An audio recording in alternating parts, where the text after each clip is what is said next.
Hello दोस्तों, good morning. स्वागत एक बार फिर से आप सभी का एमजेटी एजुकेशन में। दोस्तों आज है 3 सितंबर और 3 सितंबर 2023 नहीं 2018 के दिन हम लोगों ने शुरू किया था डेली करंट अफेयर की सीरीज और आज हो गए हैं 5 साल इसके एग्जैक्टली पूरे 5 साल बेमिसाल। तो सबसे पहले तो आप सभी का बहुत बहुत धन्यवाद जिन्होंने इतना मनोबल हमें दिया, लाइक कमेंट शेयर वगैरह करके, अच्छे अच्छे कमेंट और मोटिवेशन दे करके, जिससे मैं 5 साल तक लगातार कंटिन्यू कर पाया। ये आज की सीरीज का ये लगभग 1778वां एपिसोड है, मुझे जहां तक याद है 1778वां या 1779वां होगा, थंबनेल पर लिखा होगा, ठीक है, जो भी होगा।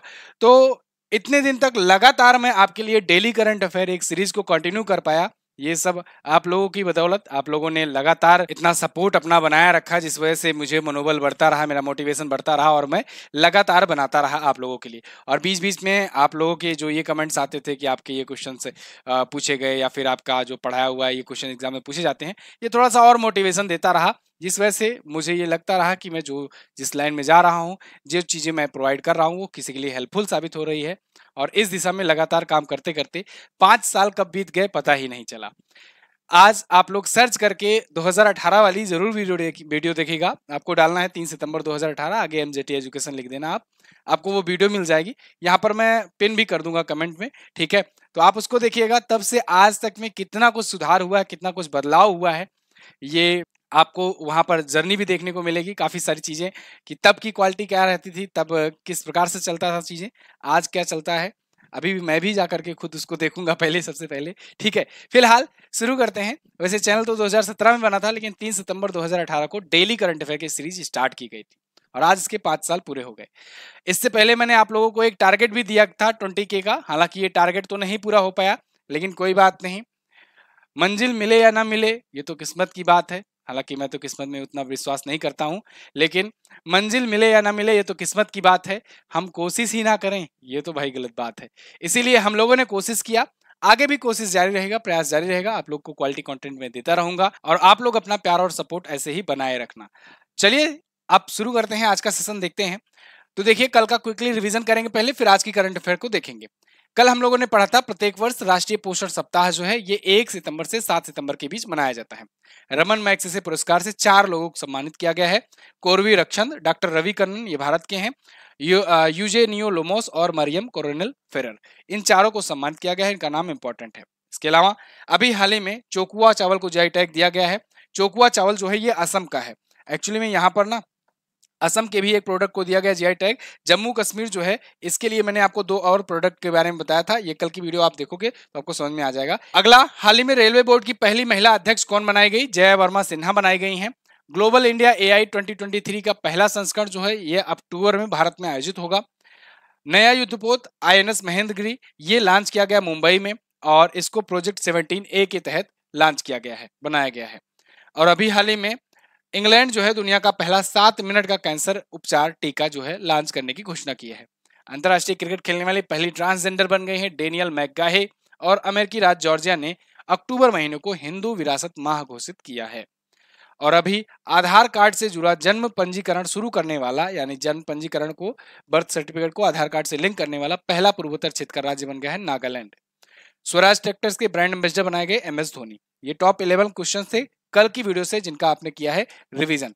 क्लियर है ना? अब बात करेंगे हम लोग आज की करंट अफेयर की, लेकिन उससे पहले एमजेटी ऐप पर आपको इसकी पीडीएफ वगैरह मिलेगी, क्विज वगैरह मिलेगा, आप वहां से इसका एक्सेस कर सकते हो। बात करेंगे पहले क्वेश्चन की। कल जो दिन भर सबसे ज्यादा चर्चे वाला क्वेश्चन रहा वो यही रहा कि इसरो ने किस नाम से देश का पहला सौर मिशन लॉन्च किया। पूरे देश की निगाहें या कहें पूरी दुनिया की निगाहें इसरो के इस मिशन पर लगी हुई थी। इसरो ने कल आदित्य L1 मिशन लॉन्च किया। आदित्य L1 जो कि पहला सौर मिशन है भारत का, और कल रात को मैंने आपको एक वीडियो दी थी आदित्य L1 मिशन के बारे में, जिसमें मैंने आपको L1 पॉइंट या जितने भी L पॉइंट हैं उनको सबको समझाया, इस मिशन की क्या खास बात है, किस पर्पज से गया है, ये सारी कुछ बातें मैंने कल की वीडियो में समझाई हुई है। 15 मिनट की वीडियो है, मैं चाहता हूं आप लोग सब लोग उसको वीडियो को देखें। मोटा मोटा पॉइंट यहाँ पर मैं आपको बता दे रहा हूँ। देखो, L1 पॉइंट यहाँ पर है और यहाँ पर ये इसरो का जो आदित्य L1 मिशन है ये यहाँ पर जाएगा, यानी कि ये यान जो भेजा गया है रॉकेट से यहाँ पर जाएगा L1 पॉइंट पर। बेसिकली दोस्तों ये जो पॉइंट्स हैं ना, L1, L2, L3, L4, L5, ये वो पॉइंट हैं जिनके बीच सूर्य और पृथ्वी के बीच में गुरुत्वाकर्षण यानी ग्रेविटी जो है एक बैलेंस माध्यम में बना रहता है, मतलब एक बैलेंस्ड रहता है, वहां पर कोई दिक्कत नहीं आती है। अगर उन उन पॉइंट्स पर अगर छोड़े जाएं, कोई मान लो ऑब्जेक्ट छोड़े जाते हैं, तो वो अभिकेंद्रीय बल के कारण, सेंट्रीफ्यूगल फोर्सेस के कारण एक ऑर्बिट अपना बना लेते हैं और उसी ऑर्बिट में चक्कर लगाने लगते हैं, जैसे ये लगाएगा, ठीक है ना। तो इसी प्रकार से यहां पर भेजा गया। अब इन सभी पॉइंट्स में L1 पॉइंट ही क्यों चुना गया? क्योंकि दोस्तों L1 पॉइंट जो है, देखिएगा आप, ये सूर्य और पृथ्वी के बीच में एक ऐसा पॉइंट मिलता है जो जहां पर सूर्य ग्रहण का इफेक्ट नहीं देखने को मिलता है। तो इस वजह से ग्रहण के टाइम पर भी ये अपना काम करता रहेगा, इसलिए इसे L1 पॉइंट पर छोड़ा गया है। L2 पॉइंट पर ध्यान रखिएगा, जो नासा का जो जेम्स वेब टेलीस्कोप है ना, वो L2 पॉइंट पर छोड़ा गया है, ये भी ध्यान रखिएगा, ठीक है। तो ये सारी चीजें वैसे कल मैं आपको बहुत ज्यादा डिटेल में बताया हुआ हूँ, मोटा मोटा पॉइंट आज भी हम लोग जानेंगे। 2 सितंबर को 11:50 AM पर लॉन्च किया गया। इस रॉकेट का नाम था PSLV C-57। PSLV और GSLV मैंने आपको बहुत बार बताया हुआ है। PSLV यानी पोलर सैटेलाइट लॉन्च व्हीकल, जो कि पृथ्वी के समझ लो ऐसे लॉन्च होता है, ठीक है ना, ऐसे चक्कर लगा करके जाता है। C-57 का ये एक्सल वर्जन था जो लॉन्च किया गया सतीश धवन अंतरिक्ष केंद्र से, श्रीहरिकोटा से। वही जगह है जहां से चंद्रयान 3 लॉन्च किया गया था 14 जुलाई को, और 23 अगस्त को वो पहुंचा। इसमें भी 7 पेलोड भेजे गए हैं। 7 पेलोड चंद्रयान 3 में भी हम लोगों ने भेजा था, और 7 पेलोड यहाँ पर भी भेजा गया है। हालांकि ये अलग अलग पेलोड हैं। इनमें से 4 जो हैं ये सूर्य के फोटोस्फीयर, क्रोमोस्फीयर और सबसे बाहरी सतह जिसे कोरोना कहते हैं, इसका पता लगाएंगे। बाकी के जो हैं ये देख लीजिए यहाँ पर।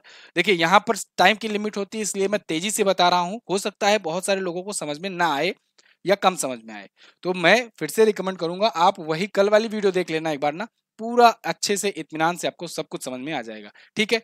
तो यहाँ पर 7 प्रकार के जो पेलोड हैं इनका नाम देख लीजिए। एक का नाम है पापा, एक का नाम है हेलटेनियस, एक का नाम है मैग्नोमीटर, एक का नाम है VELC, इसके बाद ASPX, इसके बाद है SUIT और एक है सोलेक्स, ठीक है ना। तो ये वीडियो को पास करके आप लोग बाकी की फुल फॉर्म भी देख लेना। अब आगे बढ़ते हैं। हाल ही में किस कंपनी को नवरत्न कंपनी का दर्जा दिया गया? तो देखिए अभी नवरत्न कंपनी का एक और कंपनी को दर्जा दिया गया है, जो कि है कौन सी? राष्ट्रीय केमिकल्स एंड फर्टिलाइजर्स। ये एक कंपनी है, सरकारी समझ लो सार्वजनिक क्षेत्र की कंपनी है, और इसको नवरत्न कंपनी का दर्जा दिया गया है। अगर आपको याद हो तो अभी कुछ दिन पहले ही एक और OIL यानी कि ऑयल इंडिया लिमिटेड, इसको महारत्न कंपनी का दिया गया था दर्जा, और ONGC विदेश लिमिटेड को नवरत्न कंपनी का दर्जा दिया गया था। तभी मैंने आपको इसके बारे में बताया था। आज फिर से इसके बारे में बात करेंगे हम लोग। यहाँ पर पहले तो इस कंपनी के बारे में जानिए, राष्ट्रीय केमिकल्स एंड फर्टिलाइजर्स। तो केमिकल्स और फर्टिलाइजर्स यानी कि खाद बनाने वाली ये कंपनी है, तो इसको नवरत्न का स्टेटस मिला है। तो महारत्न कंपनियों की संख्या 13 है, ठीक है। OIL के जुड़ने के बाद 13 हो गई थी। नवरत्न कंपनियों की संख्या अब 14 हो गई है, ठीक है। राष्ट्रीय केमिकल्स और फर्टिलाइजर्स लिमिटेड की स्थापना यह 1978 में हुई थी, मुंबई में इसका हेडक्वार्टर है, और प्रेसिडेंट हैं S मुदगेरिकल, ठीक है। अब यहां पर देखो एलिजिबिलिटी क्या होती है नवरत्न और महारत्न और मिनी रत्न की। देखो भारत में सार्वजनिक क्षेत्र जब भी मैं बोलूं पब्लिक सेक्टर की बात करूं, तो इसका मतलब समझिएगा कि वो सरकारी कंपनियों की बात हो रही है। यहाँ पर वैल्यूएशन के हिसाब से कुछ सहूलियतें दी जाती हैं।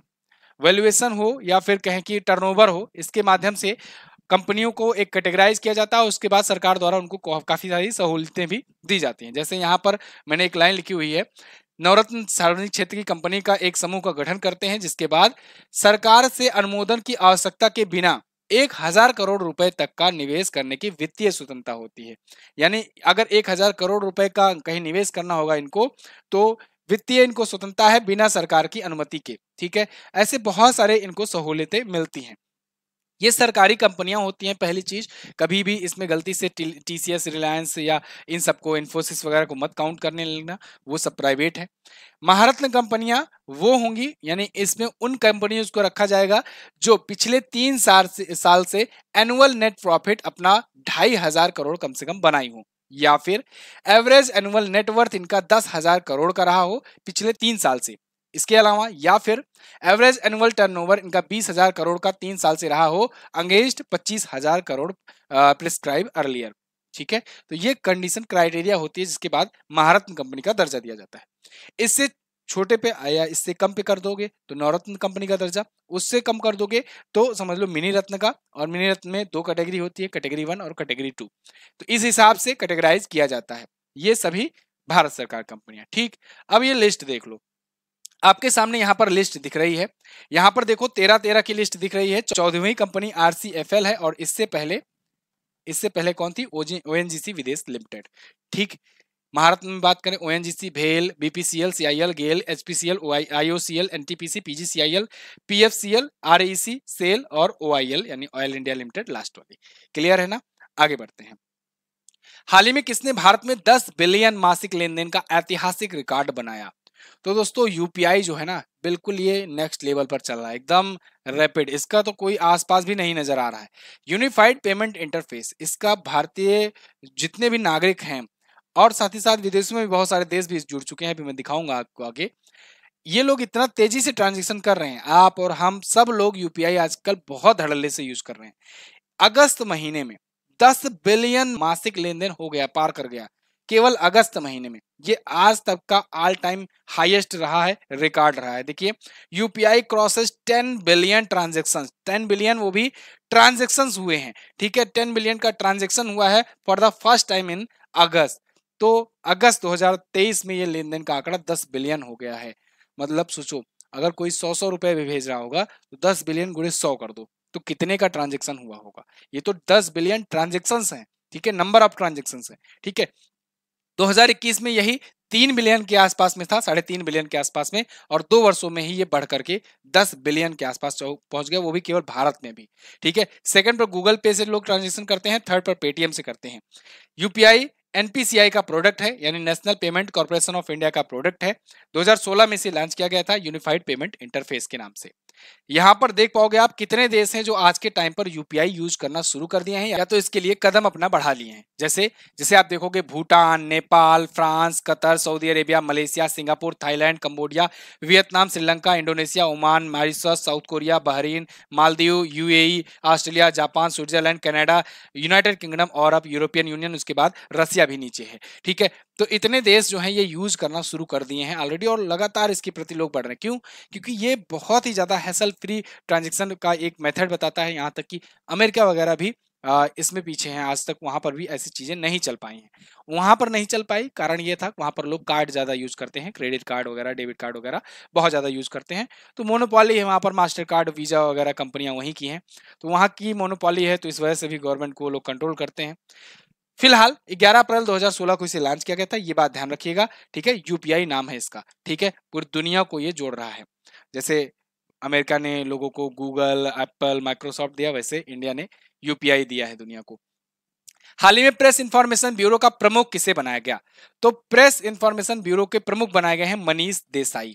मनीष देसाई जी यहां पर आपको दिख रहे हैं, ये प्रेस इंफॉर्मेशन ब्यूरो के नए अध्यक्ष हैं। 1989 में भारतीय सूचना सेवा यानी इंडियन इंफॉर्मेशन सर्विसेज की ये प्रतिष्ठित अधिकारी बने थे। 1919 में प्रेस इंफॉर्मेशन ब्यूरो स्थापित किया गया, नई दिल्ली में इसका हेडक्वार्टर है। इसके बारे में अगर आप जानना चाहो तो ये जो है ये एक नोडल एजेंसी है of the government of India under ministry of information and broadcasting. Information और ब्रॉडकास्टिंग मिनिस्ट्री के अंतर्गत ये आती है। नेशनल मीडिया सेंटर नई दिल्ली में इसका हेडक्वार्टर है और ये अनुराग ठाकुर जी के मंत्रालय के अंतर्गत आती है क्योंकि वो इस मंत्रालय के मंत्री हैं। क्लियर है?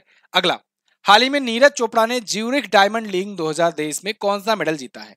तो नीरज चोपड़ा ने दोस्तों सिल्वर मेडल जीता है, दूसरे स्थान पर आए हैं ज्यूरिख डायमंड लीग में। अभी कुछ दिन पहले ही ये वर्ल्ड चैंपियन बने थे, गोल्ड मेडल जीते थे, वर्ल्ड चैंपियन बनने वाले पहले व्यक्ति बने थे, पहले भारतीय बने थे। ठीक है, पहले व्यक्ति नहीं कहेंगे, पहले भारतीय कहेंगे। और ज्यूरिख डायमंड लीग अभी उसके कुछ ही दिन बाद हुआ, इसमें इन्होंने सिल्वर मेडल जीता हुआ है। हालांकि नीरज चोपड़ा ने पिछली साल 2022 में जो डायमंड लीग हुआ था उसमें इन्होंने गोल्ड जीता था। ठीक है, और उसमें जो वर्ल्ड चैंपियनशिप हुआ था उसमें सिल्वर जीता था। इस बार जस्ट उल्टा हो गया। ठीक है, इस बार वर्ल्ड चैंपियनशिप में गोल्ड जीते हैं और इसमें डायमंड लीग में सिल्वर जीते हैं। क्लियर? तो गोल्ड किसने जीता? गोल्ड मेडल जीता है जैकब वार्डलेप्च ने, चेक गणराज्य के हैं, चेक रिपब्लिक के हैं। ये 85.86 मीटर की दूरी तक भाला फेंके और ये 85.71 मीटर तक थ्रो करके दूसरे स्थान पर रहे। थर्ड पर ब्रॉन्ज मेडलिस्ट रहे जूलियन वेबर जर्मनी के, जो कि 85.04 मीटर की दूरी तक अपना भाला फेंके हुए थे। क्लियर है ना? अब नीरज चोपड़ा के बारे में देख लो, इनके कैरियर के बारे में। सबसे पहले तो ये है सूबेदार के पद पर, इंडियन आर्मी में सूबेदार के पद पर हैं, ये बात ध्यान रखिएगा, पूछा जा सकता है आपसे। तो यहाँ पर अगर आप देखोगे ये मेंस एथलेटिक्स में आते हैं, इंडिया को रिप्रेजेंट करते हैं। जेवलिन थ्रो में टोक्यो में 2020 में ये गोल्ड जीत चुके हैं और इकलौते एथलीट हैं भारत के जो गोल्ड इंडिविजुअली जीते हैं भारत के लिए। वर्ल्ड चैंपियनशिप 2023 में इन्होंने गोल्ड जीता था और 2022 में जो हुआ था सिल्वर जीता था, ठीक है। और इस बार देखो 2022 में सिल्वर जीते थे, यहाँ पर गोल्ड जीते। डायमंड लीग 2022 में इन्होंने गोल्ड जीता था और इस बार जीते हैं सिल्वर मेडल, ठीक है। 2023 का भी अपडेट नहीं हुआ है विकिपीडिया पर, अपडेट हो जाएगा जल्दी ही। जकार्ता जो है एशियन गेम्स में 2018 में गोल्ड जीते थे, फिर गोल्ड कोस्ट में कॉमनवेल्थ हुआ उसमें भी गोल्ड जीते, और उसके पहले जूनियर्स में भी बहुत ज्यादा ये गोल्ड वगैरह जीत चुके हैं, ठीक है। आगे हाल ही में कहां पर गाई यात्रा उत्सव मनाया गया? गाई यात्रा उत्सव जो होता है दोस्तों ये नेपाल में मनाया जाता है। नेपाल में वहां के लोग जो है अपने पूर्वजों को समझ लो कि पूर्वजों की आत्मा की शांति के लिए एक उत्सव मनाते हैं। इस अवसर पर वो तरह तरह की वेशभूषा पहनते हैं, ठीक है। अच्छा एक चीज और मैं आपको बताना चाहूंगा, कल परसों 2 दिनों से कोर्स पर क्लासेस नहीं हो पा रहे, उसके पीछे का कारण है कि जुकाम हो गया है। जुकाम हो गया है, इस वजह से कोर्सेज पर क्लासेस नहीं हुई है, लेकिन मंडे से फिर से कंटिन्यू करने का प्रयास करेंगे। संडे आज है, आज थोड़ा सा रेस्ट करेंगे, उसके बाद कंटिन्यू करेंगे। तो कोर्स वाले परेशान मत हो, क्लासेज आएंगी, सब आएंगे, ठीक है ना। यहाँ पर हम बात कर रहा था गाई यात्रा की। तो देखिए गाई यात्रा जो उत्सव होता है इसमें ना ये लोग तरह तरह के वेशभूषा धारण करते हैं और अपने पूर्वजों की आत्मा की शांति के लिए ये लोग एक प्रकार से ये त्योहार मनाते हैं, ठीक है। तो यहाँ पर पूर्व शाही महल बसंतपुर दरबार में जाते हैं, चक्कर लगाते हैं, घूमते फिरते हैं और इस प्रकार से सेलिब्रेट करते हैं। फिलहाल नेपाल की बात हो रही है और नेपाल के ये महोत्सव की बात हो रही है। नेपाल में ही अगर आपको याद हो तो कुकुर तिहार मनाया जाता है। कुकुर तिहार महोत्सव मनाया जाता है, बहुत ही फेमस होता है। एक्चुअली में वो तिहार महोत्सव होता है और उसी में कुकुर तिहार, काक तिहार वगैरह यानी कौवों के लिए और कुकुर कुत्ते के लिए ये अलग अलग के तिहार महोत्सव ये लोग मनाते हैं, ठीक है, 5 दिनों का। तो नेपाल में कुकुर तिहार ये कई बार एग्जाम में पूछा गया है, याद रखना। नेपाल अगर आप देखना चाहोगे तो ये एशिया के मैप में आपको इंडिया दिख जाएगा। ये लोग मैप गड़बड़ रखते हैं, इस वजह से मैंने ऊपर नया मैप अपना देश का लगा दिया हुआ है।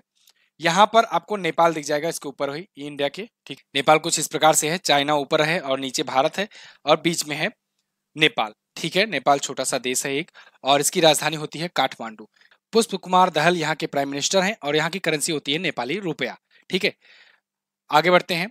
केंद्र सरकार द्वारा जारी एक राष्ट्र एक चुनाव पैनल का प्रमुख किसे बनाया गया?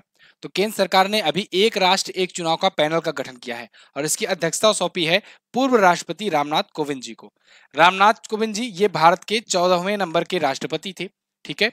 और अब तो इनका कार्यकाल समाप्त हो गया है, अब द्रौपदी मुर्मू जी हैं, लेकिन इनको इस कमेटी का, इस पैनल का की अध्यक्षता सौंपी गई है, जिसमें क्या होगा, एक राष्ट्र एक चुनाव पर विचार होगा। एक राष्ट्र एक चुनाव का मतलब क्या हुआ? इसका मतलब यह हुआ कि जब लोकसभा के चुनाव होंगे उसी टाइम पर विधानसभाओं के भी चुनाव हो जाएंगे। ऐसा करने से फायदा क्या होगा? ऐसा करने से जो चुनाव के दौरान जो व्यवस्थाएं अव्यवस्थित होती हैं, जैसे चुनाव के दौरान आचार संहिता लगती है, बहुत सारी चीजें डिस्टर्ब होती हैं, सिक्योरिटी वगैरह बढ़ानी पड़ती है, खर्च बहुत ज्यादा आता है, इनसे बचा जा सकेगा। साथ ही साथ एक साथ चुनाव में, चुनाव प्रचार में जो लोग खर्च करते हैं, जो पार्टियां खर्च करती हैं, उनके खर्चों में भी कमी आएगी। इसको लेकर के एक पैनल का गठन किया गया है और एक विशेष सत्र बुलाई गई है। ये विशेष सत्र 18 से 22 सितंबर तक यानी इसी महीने में बुलाई जाएगी और इसमें पूर्व राष्ट्रपति रामनाथ कोविंद जी की अध्यक्षता वाली एक नई समिति जो होगी ये इसकी जांच करेगी, ठीक है ना।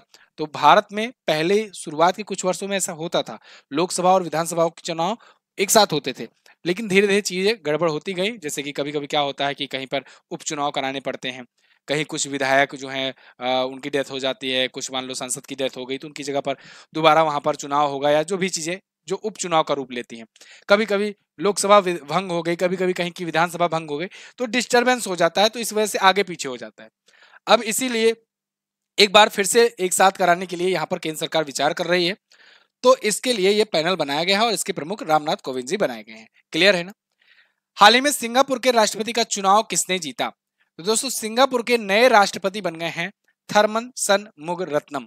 थरमन सनमुगरत्नम की खास बात यह है, ये है भारतीय मूल के, ठीक है ना, भारतीय मूल के हैं और भारतीय मूल के ये बन गए हैं तीसरे ऐसे प्रेसिडेंट, ठीक है, जो सिंगापुर के तीसरे प्रेसिडेंट होंगे भारतीय मूल के। तो 3 बार के, इनसे पहले भी 2 लोग हो चुके हैं, कौन, सेल्ला पन्नन रामनाथन और चंकारा विटली देवन नायर, तो इनके बाद ये तीसरे होंगे जो भारतीय मूल के हैं और सिंगापुर के राष्ट्रपति बनेंगे। फिलहाल 2011 के बाद से सिंगापुर के पहले राष्ट्रपति के चुनाव में इनको वोट मिला है इतना ज्यादा। भारतीय मूल के अर्थशास्त्री और पूर्व वरिष्ठ मंत्री हैं। ये 2011 से 19 तक उप प्रधानमंत्री के रूप में भी काम कर चुके हैं। सिंगापुर की राजधानी सिंगापुर सिटी होती है। राष्ट्रपति यहाँ के हलीमा याकूब हैं। प्रधानमंत्री ली सिंग लून है। तो अब नए राष्ट्रपति ये बनेंगे, ठीक है ना। आगे, हाल ही में ब्रिक्स इनोवेशन फोरम में वर्ल्ड इनोवेशन अवार्ड किसने जीता? ये बहुत ही इंपॉर्टेंट क्वेश्चन है। देखो, ब्रिक्स इनोवेशन फोरम ना, ये अभी मॉस्को में आयोजित किया गया। कहां पर?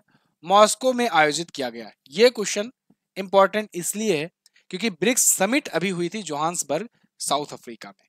जोहान्सबर्ग, साउथ अफ्रीका में ब्रिक्स समिट हुआ, लेकिन अगर ब्रिक्स इनोवेशन फोरम पूछा जाएगा तो आप मॉस्को बताएंगे, ठीक है ना। इसीलिए ये कंफ्यूजन की वजह से ये क्वेश्चन इंपॉर्टेंट हो जाता है और ये पूछा जाएगा आपसे। वर्ल्ड इनोवेशन अवार्ड जो है ये दिया गया है और इसको जीता है किसने? इसको सांता ठोटम ने जीता है। सांता ठोटम ये भारत की हैं और इन्होंने ये अवार्ड को रिसीव किया हुआ है। देखिए, ये तेलंगाना की पहली महिला मुख्य innovation officer, chief innovation officer, CIO हैं ये, ठीक है। तो वो पहली महिला है तेलंगाना की चीफ इनोवेशन ऑफिसर बनने वाली, ये भी बात ध्यान रखना। तो इनको अभी 27 से 29 अगस्त तक मॉस्को में जो आयोजित किया गया पहला ब्रिक्स इनोवेशन फोरम, उसमें वर्ल्ड इनोवेशन अवार्ड से सम्मानित किया गया है। क्लियर है ना। बाकी ब्रिक्स के बारे में तो आप जानते ही हो, ब्राजील, रसिया, इंडिया, चाइना और साउथ अफ्रीका, 5 देशों का एक ग्रुप था। लेकिन इस बार इसमें 6 और नए देश जुड़े हुए हैं, जिसमें आपका इजिप्ट है, सऊदी अरेबिया है, UAE है, इथियोपिया है, इसके अलावा आपका ईरान है और अर्जेंटीना है, ठीक है ना। तो ये 6 देश नए जुड़े हुए हैं। आगे बढ़ते हैं। Global finance central bank report 2023 में भारतीय रिजर्व बैंक के गवर्नर को कौन सी रेटिंग दी गई? तो देखिए, इसमें इन्होंने टॉप किया है, A+ रेटिंग पाई हुई है। ग्लोबल फाइनेंस सेंट्रल बैंकर की एक रिपोर्ट आई है। इसमें भारत के जो RBI है, भारत की जो सेंट्रल बैंक है, यानी कि केंद्रीय बैंक है, RBI reserve bank of India, उसके जो गवर्नर हैं शक्तिकांत दास जी, उनको A+ रेटिंग मिली हुई है। ये है शक्तिकांत दास, ग्लोबल फाइनेंस की रिपोर्ट में ये टॉप किए हुए हैं। अच्छा, अगर आपको याद हो, कुछ दिन पहले ही इनको गवर्नर ऑफ द ईयर का इंटरनेशनल अवार्ड भी मिला था। गवर्नर ऑफ द ईयर का भी इनको अवार्ड मिला था, ठीक है ना। ये भी आप ध्यान रखिएगा। फिलहाल सेकंड और थर्ड पॉइंट भी जान लीजिए, सेकंड और थर्ड पोजीशन पर कौन रहा। सेकंड पर स्विट्जरलैंड के थॉमस जे जॉर्डन रहे, थर्ड पर वियतनाम की गुयेन थी होंग रहे और इसमें शक्तिकांत दास जी टॉप किए हुए हैं। ये RBI के 25वें नंबर के गवर्नर हैं, ठीक है, 25th नंबर के गवर्नर हैं। और अब क्योंकि 30 सितंबर जो है ये लास्ट डेडलाइन भी है 2000 की नोट वापसी का, ये भी आपको याद ही होगा। इनके टाइम पर ही 2000 की नोट वापसी ली गई और नोटबंदी की गई थी। किसके टाइम पर? उर्जित आर पटेल के टाइम पर। ये क्वेश्चन पूछा जा सकता है आपसे। रिपोर्ट जारी करता ग्लोबल फाइनेंस रहा, 1994 से ये रिपोर्ट जारी कर रही है। क्लियर। बाकी RBI के बारे में अगर और बात करें, 1 अप्रैल 1935 को इसकी स्थापना की गई थी, 1935 को, और 1 जनवरी को 1949 को इसको नेशनलाइज कर दिया गया। मुंबई में इसका हेडक्वार्टर है और इसके पहले गवर्नर थे ओसबॉर्न स्मिथ और पहले भारतीय गवर्नर बने CD देशमुख, ठीक है। मुद्रा छापने का अधिकार इसी के पास है। RBI ही भारत का केंद्रीय बैंक है या बैंकों का बैंक है। तो ये थे टॉप 10 करंट अफेयर के क्वेश्चन आज की डेट से। आई होप आपको वीडियो पसंद आई होगी, इन्फॉर्मेटिव लगी होगी। अगर वीडियो इन्फॉर्मेटिव लगती है, अगर आपको समझ में आती है चीजें, तो आप लोग वीडियो को लाइक और शेयर जरूर कर दिया करो ईमानदारी से। चैनल पर अगर नए आए हो, चैनल को सब्सक्राइब करना। टेलीग्राम ग्रुप भी ज्वाइन करो, यहाँ पर भी वन लाइनर रिवीजन कराया जाता है। आप 1 मिनट में बहुत ही अच्छे तरीके से रिवीजन कर सकते हो। और भी बहुत सारे PDF वगैरह आपको यहाँ पर भेजे गए हैं, आप जाकर के डाउनलोड सेक्शन में, PDF सेक्शन में जाकर डाउनलोड कर सकते हो, ठीक है। टेलीग्राम ग्रुप MJT एजुकेशन के नाम से है। लास्ट डे मैंने आपसे क्या क्वेश्चन पूछे थे? मैंने कल पूछा था आपसे, मिस यूनिवर्स 2023 का खिताब किसने जीता है? तो R बोनी गैब्रियल ने जीता है। तेलंगाना राज्य आंध्र प्रदेश से कब अलग हुआ था? तो ये 2 जून 2014 को अलग हुआ था, ठीक है। इसके अलावा एशिया का नोबेल कहा जाने वाला रमन मैग्सेसे पुरस्कार किस देश के पूर्व राष्ट्रपति रमन मैग्सेसे की याद में दिया जाता है? ये आपको आज बताना है। और रेलवे बोर्ड की स्थापना किस वर्ष की गई है? ये भी आपको आज बताना है। दोनों क्वेश्चंस के बारे में जो भी पता होगा डिटेल में जरूर आंसर करने का प्रयास करना। वीडियो कैसी लगी है आप लोग जरूर बता देना। और एक बार फिर से 5 साल तक आपका सपोर्ट प्यार बना रहा। कुछ लोग शुरुआत से जुड़े, कुछ लोग बीच में जुड़े, कुछ लोग अभी जुड़े, कुछ लोग आगे भी जुड़ेंगे। तो आप लोग जब जब जुड़े, आप सभी लोग का तहे दिल से आभार। आप लोग ऐसे ही जुड़े रहे, सिलेक्शन पाते रहें और मेरी यही कामना है और इसको आगे बढ़ाते रहा जाएगा, ठीक है। फिलहाल एंड करते हैं वीडियो को, मिलते हैं अगली वीडियो में। तब तक के लिए नमस्कार, जय हिंद, वंदे मातरम।